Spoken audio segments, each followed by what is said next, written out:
Death of a 4A series. It hadn't come quickly, more a long, slow, lingering job that I kept denying to myself was happening. Morning starts now killed the battery, requiring a tug with the Bedford, such was the engine's lack of compression.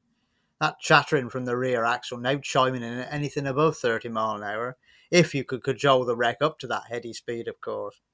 Enough was enough when en route home from a farm dispersal auction, fully loaded, it wouldn't even make the hill up to our yard, the Fordson Major tractor having to get it home on a long rope. Recounting this reminded me of one of my other stories. Just before its slow demise and subsequent replacement with a 1981 Ford Transit Mark II Beavertail, my Ford A series had been used to clear the garden and outbuildings of a very elderly lady whose property lay a mile or so the other side of the river from where I grew up. Mrs. Tustin's really was a window into a bygone age. The lady herself was in her mid-90s, but still ruled with a rod of iron. Her son, a bold man in his 70s, oversaw what was to be done.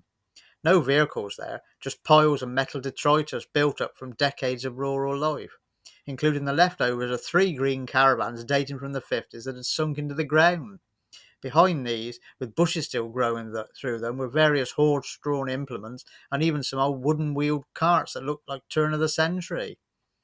Several roll-top cast-iron baths, window frames, gates, mangles, fodder choppers, a huge cast-iron stove, to name just a few items hiding in the hedgerows and under the fruit trees. Many items I kept back and didn't scrap, the like of milk churns and old hand irons, a few cast cooking pots too. It took several days and two lorry loads to clear the property, but it was pleasant. The house had an orangery with a large French window type door. As you approached the entrance, an iron arch, around 15 feet long, covered with creepers, greeted you. Despite the late summer heat, it was cool inside the parlour with its red quarry tile floor, the loud ticking of a commanding grandfather clock in the sitting room breaking the peaceful silence. Mrs. Tustin, having been very pleased with my progress, her son obviously reporting back, welcomed me in to thank me for my endeavours. I stood and listened as she told me of her courtship and marriage during and after the Great War.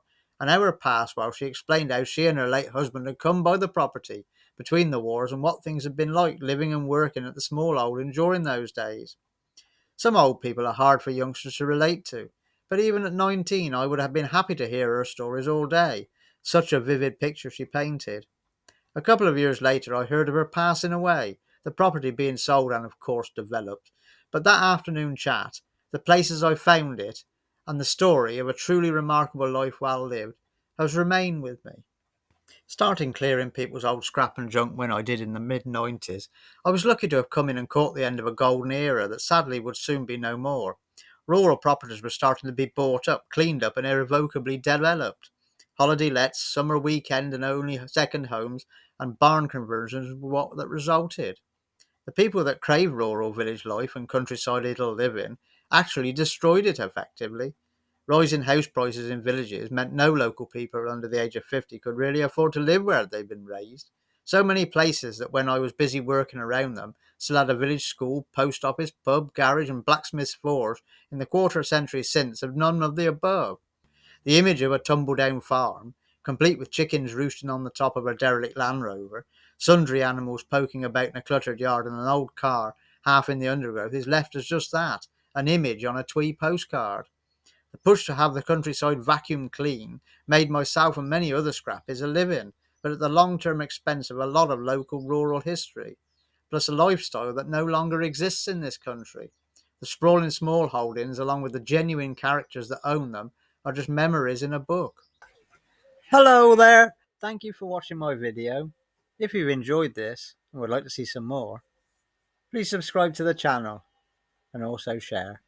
It really is appreciated. Cheers.